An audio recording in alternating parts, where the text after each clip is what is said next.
எதுக்கு வந்திருக்கான்னு தெரிஞ்சுக்கணும்ல, சொல்றேன்.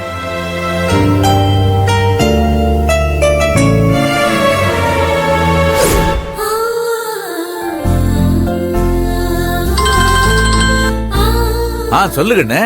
மாமா, உங்ககிட்ட ஒரு அனுமதி வேணும். எதுக்கு கண்ணு? நீங்க உங்க தங்கச்சிக்கு சீதனமா கொடுத்த வீட்டை அம்மாக்கு அப்புறம் என் பேர்ல எழுதி வச்சீங்க. நான் இந்த வீட்டை விட்டு வந்ததுக்கு அப்புறம் நான் உயிரா நினைக்கிறேன் என் தங்கச்சிக்கு கொடுக்கணும்னு ஆசைங்க மாமா.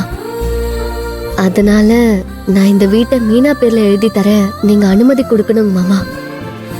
ஏன்னா இது உங்க சொத்து. என்ன கண்ணு நீ ஏன் சொத்து உன் சொத்துன்னு பிரிச்சு பேசிட்டு இருக்க? அது நம்ம சொத்து கண்ணு. எப்போ உங்க அம்மா பேருக்கு நான் எழுதி வச்சனோ அதுக்கப்புறம் அந்த சொத்துக்கும் எனக்கும் எந்த சம்பந்தமும் இல்லை. அது உன் சொத்து. நீ அதை அனுபவிக்கலாம், விற்கலாம், என்ன வேணா பண்ணலாம்.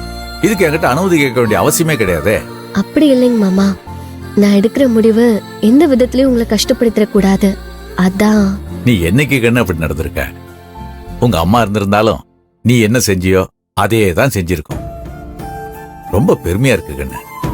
கூட பிறந்தவங்களுக்கே எதையும் செய்ய யோசிக்கிற இந்த காலத்துல கூட பிறக்காத பொண்ணுக்கு உன் சொத்தை தரேன்னு சொல்லியிருக்க பாரு. இதெல்லாம் யாருக்கு கண்ணு வரும்? நானாவது என் கூட பிறந்தவளுக்கு தான் செஞ்சேன். ஆனா மீனா உன் கூட பிறக்காதவன். அப்படி இருந்தும் செய்யணும்னு நினைக்கிறேன்னா உனக்கு ரொம்ப பெரிய மனசு. எனக்கு கூட அந்த மனசு வராது கண்ணு. கண்ணு, நீ தாராளமா செய். தேங்க்ஸுங்க மாமா. சரி கண்ணு, வச்சிடறேன். சரிங்க மாமா.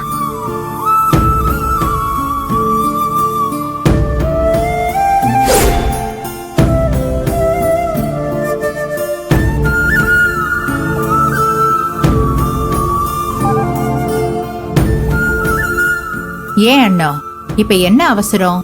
உன் பேர்ல இருக்க வேண்டியதானே? நீ பாட்டுக்கு எழுதி கொடுத்துட்டு வந்துட்டன்னா வித்து கித்து திங்க போறாங்க.